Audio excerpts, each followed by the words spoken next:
ಚಿತ್ರ ಇಲ್ಲ. ಅವಳು ತಪ್ಪಿಸ್ಕೊಂಬರಕ್ಕಂತೂ ಆಗಲ್ಲ. ಆದ್ರೂ ಹೇಗೆ ಅವಳು ಜೀವಂತವಾಗಿ ಮನೆಗೆ ಬಂದ್ಲಪ್ಪ? ಅದೇ ನನಗೂ ಅರ್ಥ ಆಗ್ತಿಲ್ಲಮ್ಮ. ಯಾರನ್ನ ಕೇಳಬೇಕು, ಅವ್ರನ್ನ ಕೇಳಿದ್ರೆ ಉತ್ತರ ಸಿಗೋದು ಅಪ್ಪ.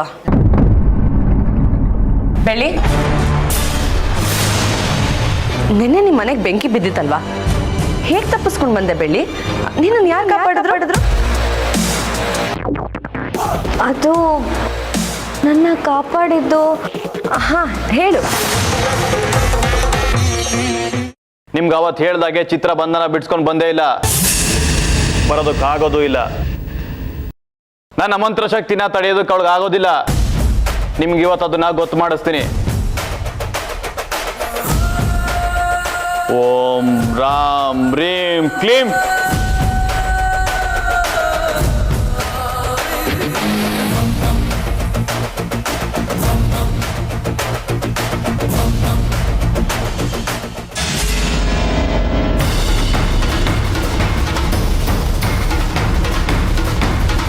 ನಿಮ್ಮ ಪ್ರೀತಿಯ ಚಿತ್ರ ಹೇಗೆ ಸಂಕಟ ಪಡ್ತಿದ್ದಾಳೆ ಅನ್ನೋದನ್ನ ನೋಡಿ.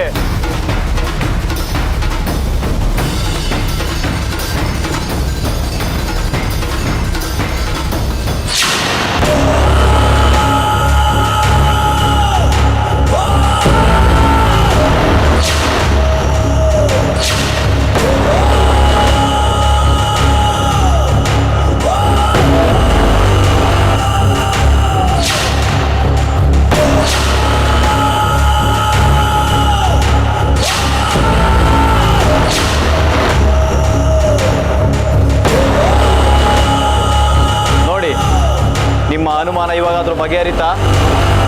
ನಿಮಗೆ ಹೇಗೆ ಕೃತಜ್ಞತೆ ಸಲ್ಲಿಸಬೇಕು ಅಂತ ಗೊತ್ತಾಗ್ತಿಲ್ಲ ಸ್ವಾಮಿ.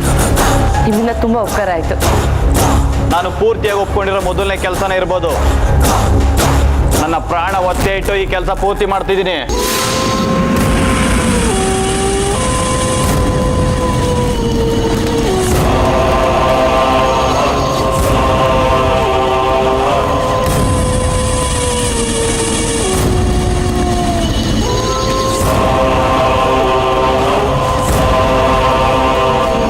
ಅಷ್ಟೇ ಅಲ್ಲ, ಆ ಚಿತ್ರ ಈ ಭೂಮಿ ಮೇಲೆ ಬರ್ದೇ ಇರೋ ಹಾಗೆ ಮಾಡ್ತೀನಿ. ಆದ್ರೆ ನಂಗೆ ಸ್ವಲ್ಪ ಕಾಲಾವಕಾಶ ಬೇಕಷ್ಟೇ. ಕೆಲವು ವಿದ್ಯೆಗಳನ್ನ ತಿಳ್ಕೊಂಡು ನಾನು ಅದನ್ನು ನೆರವೇರಿಸ್ತೀನಿ. ಇನ್ನು ಸ್ವಲ್ಪ ದಿನಗಳಲ್ಲಿ ಚಿತ್ರ ಸಂಪೂರ್ಣವಾಗಿ ಕಣ್ಮರೆ ಆಗ್ತಾಳೆ. ತುಂಬಾ ಥ್ಯಾಂಕ್ಸ್ ಸ್ವಾಮಿ.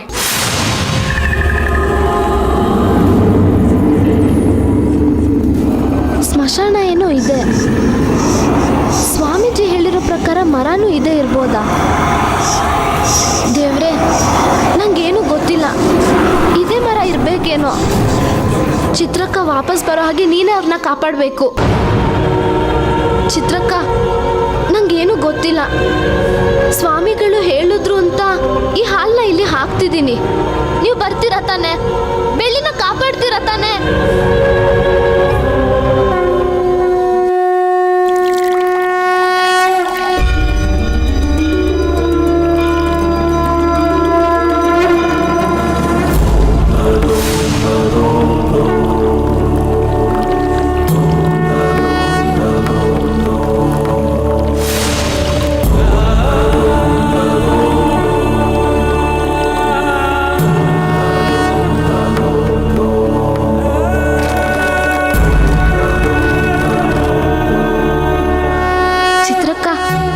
ಬೇಗ ಬಂದು ನಮ್ಮನ್ನೆಲ್ಲರನ್ನು ಕಾಪಾಡಿ.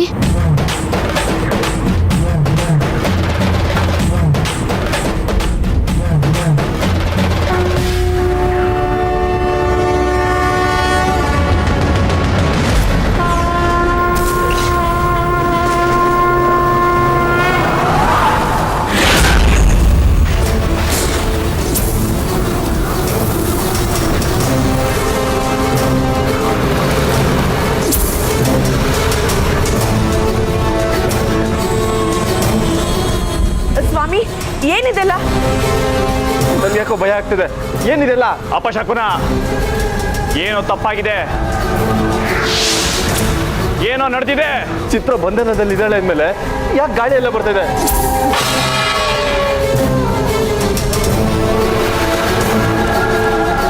ಸ್ವಾಮಿ, ಏನಾದ್ರೂ ಮಾಡಿ ಬೇಗ. ಏನು ಅಂತ ನೋಡ್ತೀನಿ ರೀ.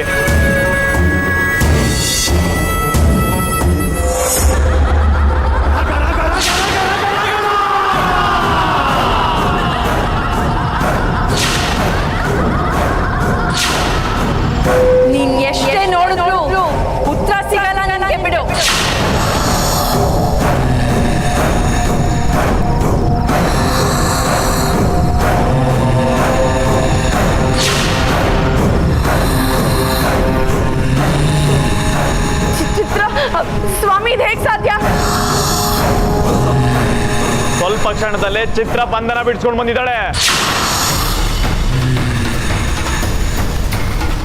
ಎಲ್ಲೋ ಏನೋ ತಪ್ಪು ನಡೆದಿದೆ. ನಮ್ಮನ್ನ ಬಿಟ್ರೆ ಬೇರೆ ಯಾರಿಗಾದ್ರೂ ಇದು ಗೊತ್ತಾ? ಇಲ್ಲ ಸ್ವಾಮಿ, ನಮ್ಮನ್ ಬಿಟ್ರೆ ಯಾರಿಗೂ ಗೊತ್ತಿಲ್ಲ. ಮತ್ತೆ ಹೇಗೆ ಅವಳು ಬಂದ್ಲು? ನಿಮ್ಮೆಲ್ಲರ ಪ್ರಾಣ ತೆಗೆಯೋದಕ್ಕೆ ಆ ದೇವರೇ ನನ್ನನ್ನ ಇಲ್ಲಿ ಕಳಿಸಿದ್ದಾನೆ. ನನ್ನನ್ನೇ ಬಂಧಿಸ್ತೀರಾ? ಬಿಡಲ್ಲ ಕಣೋ, ಒಬ್ಬೊಬ್ರನ್ನು ಬಿಡಲ್ಲ.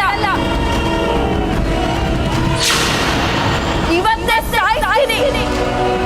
ಓಂ ರಾಮ್ ರೀಂ. ಹೇಳು ನಿನ್ ಮಂತ್ರನೆಲ್ಲ ಹೇಳು. ಪಟ್ವಾಹ. ನಿನ್ ಕೊನೆ ಕ್ಷಣ ಎಷ್ಟಿದೆ ಅಂತ ದಿವ್ಯ ದೃಷ್ಟಿಯಲ್ಲಿ ಗೊತ್ತಾಗುತ್ತಾ? ಅದನ್ನು ನೋಡ್ಬಿಟ್ಟು ಹೇಳು.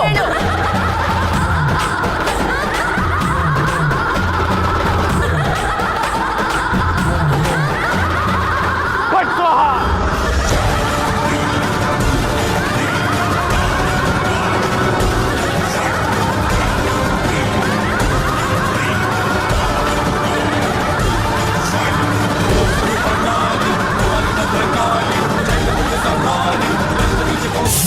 ಓಂ ರಾಮ್ ಹ್ರೀಂ.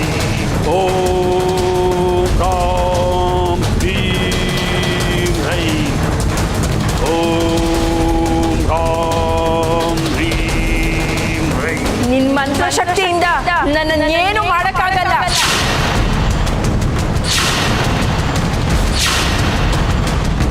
ನೋಡು, ನಿನ್ ಮಂತ್ರ ತಂತ್ರನೆಲ್ಲ ದಾಟ್ಕೊಂಡು ಇಲ್ಲಿ ತನಕ ಬಂದಿದ್ದೀನಿ. ಅದೇನ್ ಪೂಜೆ ಮಾಡ್ತೀಯೋ ಮಾಡು. ನನ್ನನ್ನ ಹೇಗ್ ಬಂಧಿಸ್ತೀಯ ನಾನು ನೋಡೇ ಬಿಡ್ತೀನಿ. ಬೇಡ ನನ್ನನ್ನ ಬಂಧಿಸ್ಬೇಡ ಅಂತ ಎಷ್ಟು ಸಲ ನನ್ನನ್ನ ಕೇಳ್ಕೊಂಡೆ.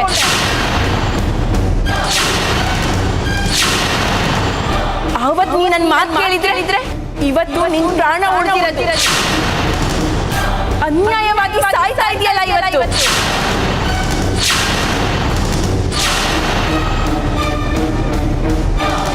ಕೆಟ್ಟೋರ್ ಜೊತೆ ಸೇರ್ಕೊಂಡು ಕೆಟ್ಟ ಕೆಲಸ ಮಾಡ್ತೀರೋ ನೀನು ಈ ಭೂಮಿ ಮೇಲೆ ಯಾವುದೇ ಕಾರಣಕ್ಕೂ ಇರಬಾರ್ದು.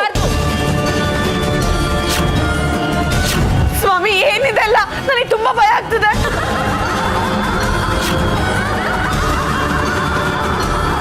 ಭೈರ, ಈಗ ಏನ್ ಮಾಡೋದು?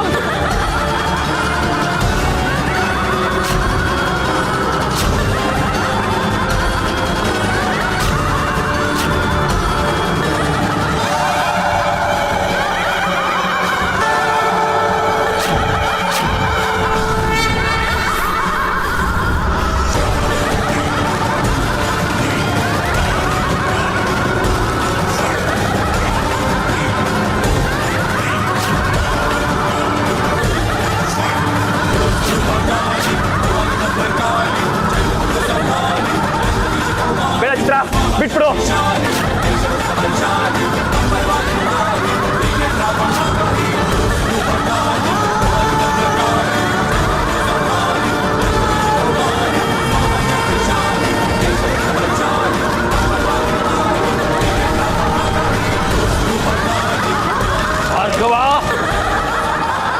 ನೋಡು ಚಿತ್ರ, ನಮ್ಗೇನಾದ್ರೂ ತೊಂದರೆ ಕೊಟ್ರೆ ಸರಿ ಇರಲ್ಲ. ನಿನ್ಗೂ ಬೇಕಾ? ನೀನು ತಗೋ. ಅಯ್ಯೋ, ನನ್ನನ್ನ ಸಾಯಿಸಿದ್ದು ನೀನೇ ಅಲ್ವಾ? ಅಯ್ಯೋ, ನಿನ್ನನ್ನು ಬಿಡಲ್ಲ ಕಣೋ. ಮಯ, ನಾವಿಲ್ಲಿ ಇರೋದ್ ಬೇಡ. ನಡಿ.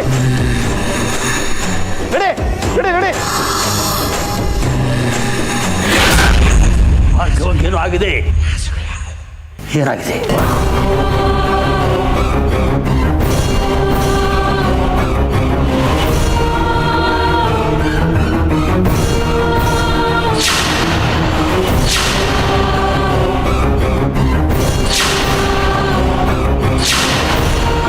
ಭಾರ್ಗವನಿಗೆ ಏನೋ ಆಗಿದೆ.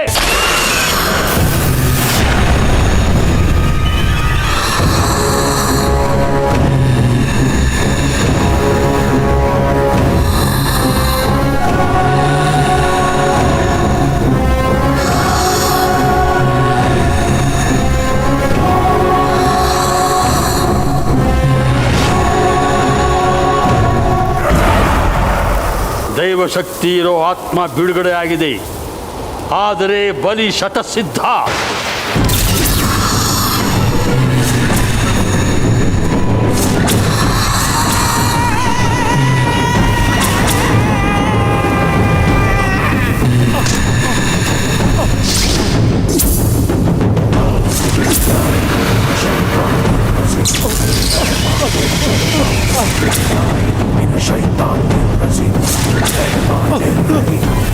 ಇಲ್ಲ ಇಲ್ಲ, ಹೀಗಾಗಬಾರ್ದು. ನನ್ನ ಮಗನ ಪ್ರಾಣ ಉಳಿಸ್ಕೊಳ್ಳಬೇಕು.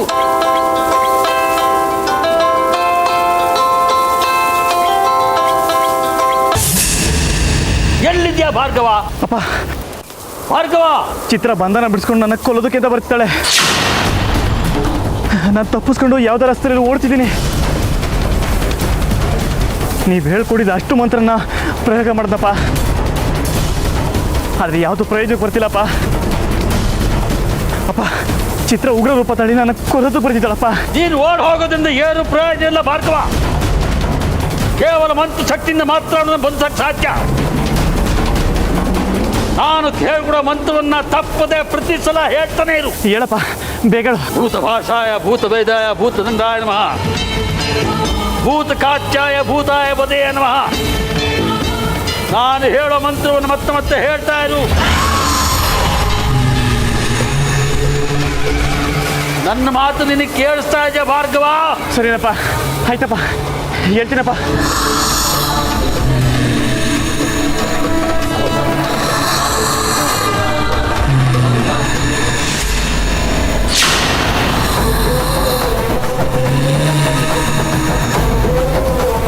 ಭಾರ್ಗವ,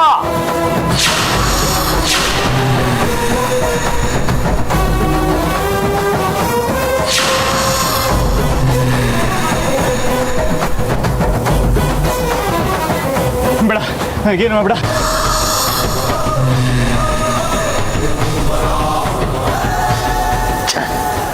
ಫೋನ್ ರಿಸೀವ್ ಮಾಡ್ತಾರೆ. ಭಾರ್ಗವ, ಫೋನ್ ರಿಸೀವ್ ಮಾಡು, ಫೋನ್ ರಿಸೀವ್ ಮಾಡು ಭಾರ್ಗವ. ಇದಕ್ಕೆಲ್ಲ ಕಾರಣ ಚಿತ್ರ ನೀನೇ.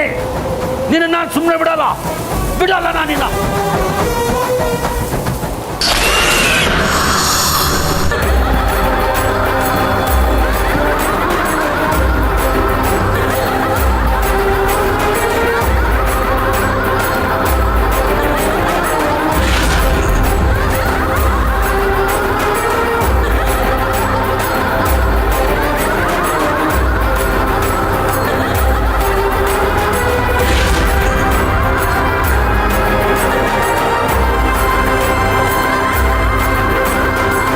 ನೀನು ಒಬ್ಬನೇ ನಾನು ಪೂಜೆ ಕಳಿಸ್ಬಾರ್ದಾಗಿತ್ತು. ತಪ್ಪು ಮಾಡಿಬಿಟ್ಟೆ ನಾನು ಭಾರ್ಗವ, ತಪ್ಪು ಮಾಡಿಬಿಟ್ಟೆ.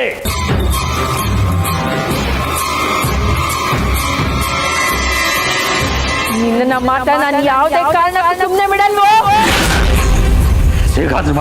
ಹೇಗಾದ್ರೂ ಮಾಡಿ ನಾನೇನು ಉಳಿಸ್ಕೋಬೇಕು.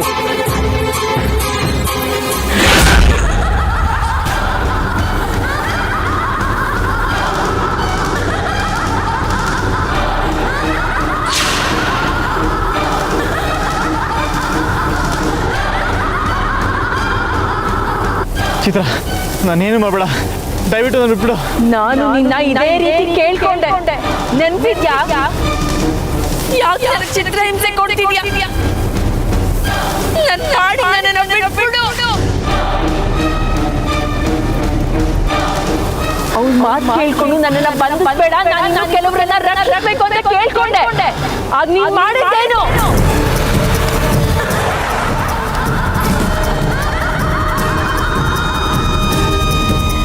ಚಿತ್ರ, ಇದೊಂದು ಸಾರಿ ನಾನು ಕ್ಷಮಿಸು. ಪಾಡಿಗೆ ನೀನ್ ನನ್ನನ್ನ ಬಂಧಿಸಿದೆ. ಆಗೊಂದ್ ವೇಳೆ ನೀನ್ ನನ್ನ ಮಾತು ಕೇಳಿದ್ರೆ ಇವತ್ತು ನಾನು ನಿನ್ ಮಾತು ಕೇಳ್ತಾ ಇದ್ದೆ. ನಿನ್ನ ಕ್ಷಮಿಸ್ತೀನಿ, ಪ್ರಾಣ ಭಿಕ್ಷೆನೂ ಕೊಡ್ತೀನಿ. ಆದ್ರೆ ಸತ್ತಿರೋ ಬೆಳ್ಳಿ ಅಮ್ಮ ಅಜ್ಜಿನ ನಿನ್ನ ವಾಪಸ್ ತಂದ್ಕೊಡಕ್ಕಾಗತ್ತಾ? ಹೇಳೋ, ಬಾಯ್ ಬಿಡು. ಕೇವಲ ದುಡ್ಡಿನ ಆಸೆಗೋಸ್ಕರ ಮಂತ್ರ ಶಕ್ತಿನ ಕೆಟ್ಟತನ ಬಳಸ್ಕೊಳ್ಳೋ ನಿನ್ನಂತವ್ರು ಈ ಭೂಮಿ ಮೇಲೆ ಯಾವುದೇ ಕಾರಣಕ್ಕೂ ಇರ್ಕೂಡ್ದು.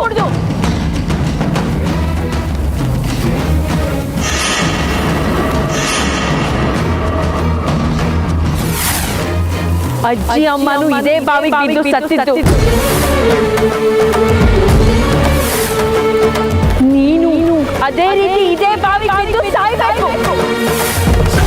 ಆಗ್ಲೇ ಅವ್ರ ಆತ್ಮಕ್ಕೆ ಶಾಂತಿ ಸಿಗದು. ಬೇಡ, ನನಗೇನು ಮಾಡಬೇಡ.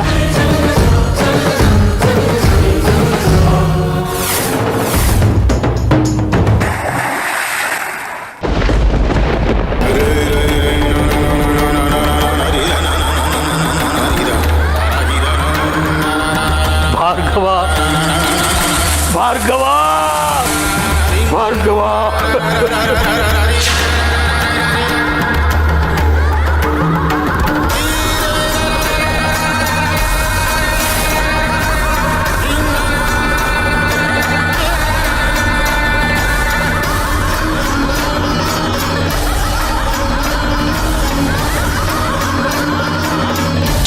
ನನ್ನ ಇದ್ದ ಒಬ್ಬನೇ ಮಗನನ್ನು ನನ್ನಿಂದ ದೂರ ಮಾಡಿದೆಯಲ್ಲ ಚಿತ್ರ.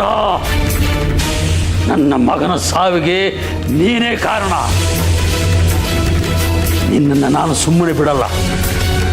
ನನ್ನ ದ್ವೇಷದ ಜ್ವಾಲೆಗೆ ನೀನು ಬಲಿಯಾಗೇ ಆಗ್ತೀಯ. ಬಲಿ ತಗೋತೀನಿ.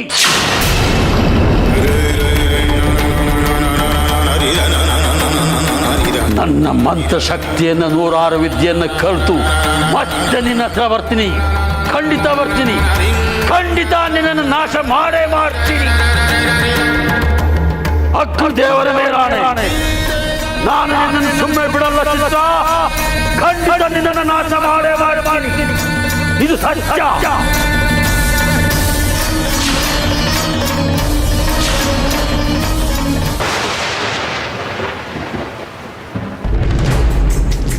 ಏನು ಬಾವ್ಯಪ್ಪ, ಈ ವಾರದಲ್ಲಿ 3 ಜನ ಬಲಿ ತಗೊಂತು. ಆಶ್ಚರ್ಯ ಆಗುತ್ತೆ. ವಾರದಿಂದೆ ಬೆಳ್ಳಿ ಅಮ್ಮ ಅಜ್ಜಿ ಹೋದ್ರು, ಈಗ ಇವರು, ಮುಂದೆ ಇನ್ಯಾರೋ. ಇವ್ರು ಯಾರು ಅಂತ ನಿಮ್ಗೆ ಯಾರಿಗಾದ್ರೂ ಗೊತ್ತಾ? ಇಲ್ಲ ಸರ್, ಇವನು ನಮ್ಮೂರಿನವನೇ ಅಲ್ಲ. ಇವನು ಯಾರೋ ಬೇರೆ ಊರವನು. ಇಲ್ಲಿ ಬಂದು ಸಾವಾಗಿದೆ ಅನ್ಸುತ್ತೆ. ಇವ್ರ ವೇಷಭೂಷಣ ನೋಡಿದ್ರೆ ಯಾವುದೋ ಮಂತ್ರವಾದಿ ಇರ್ಬೇಕು ಸರ್.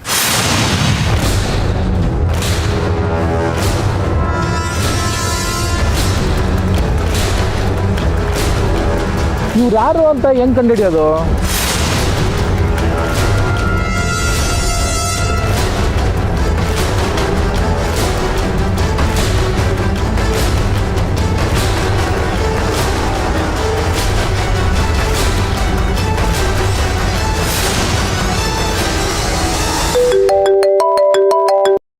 ಹಲೋ,